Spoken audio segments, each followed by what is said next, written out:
All right, guys, so last week for the open workout 13.1, we did a whole mess of snatches and push-ups, and chances are at some point in the whole experience, your shoulder hurt, or maybe it's going to start hurting this week, or maybe sometime inside of your normal training regimen following our programming or whatever programming you follow, your shoulder hurts. Either way, if you're feeling pain in your shoulder, this is some great stuff to go through to help you with that. So a quick illustration of how the pec works. I'm going to use my lovely demo girl Chad here and have him step back. So the pec runs from, sorry, that was a little mess up there. Keller's going to hate me again. The pec runs from your breastplate out toward your shoulder.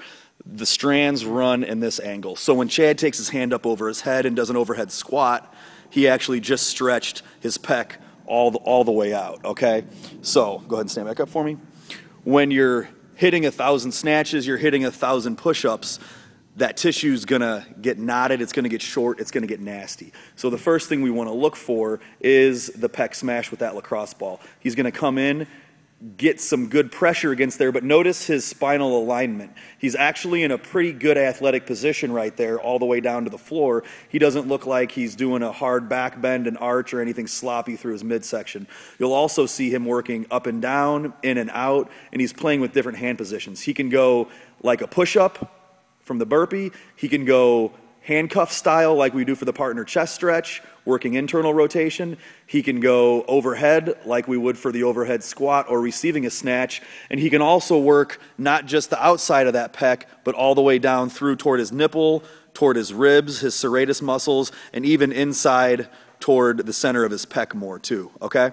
So make sure you guys are working all that tissue around there, not just the stuff on the outside. And you'll notice, once again, he's getting good pressure, he's getting good variety with how he's moving, and when he takes that hand up over his head, he's able to fully elongate that pec and get some good, smashing or whatever you want to call it.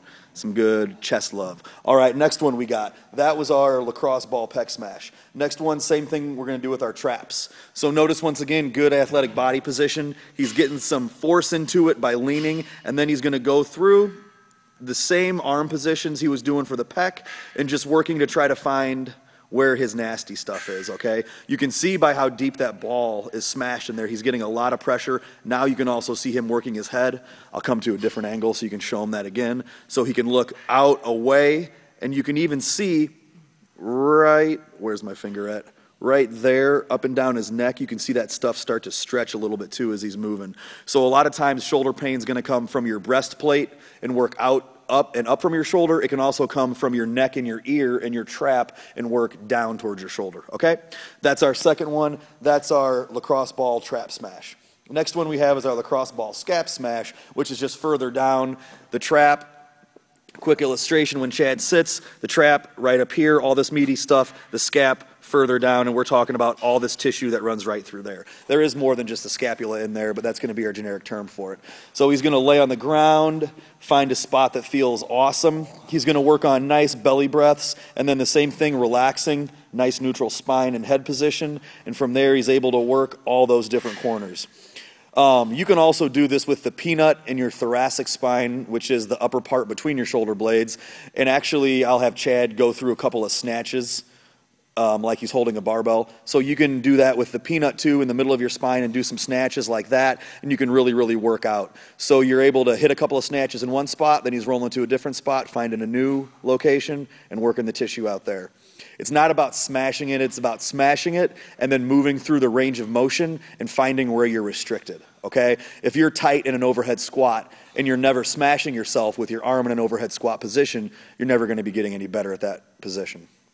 Cool. So to keep him from bleeding, we'll go ahead and go on to the next one. This is going to be probably the worst thing some of you guys have done in a long time, the barbell inside-out pec. So if Chad takes his arm over his head,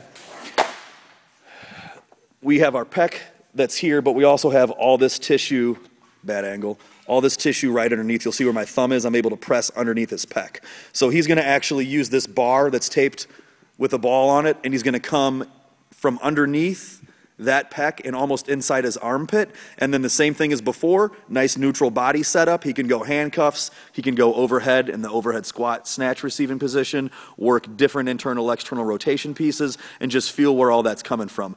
And boom, now he just hit his external rotators. So when you turn that bar over and receive that snatch in the top position, or you do a whole bunch of pull-ups, rowing, pulling the bar off the floor like we do, cleans, jerks, presses, those external rotators on the back of the shoulder and the inside top of that lat are going to get nasty, so you can work the same thing from that position.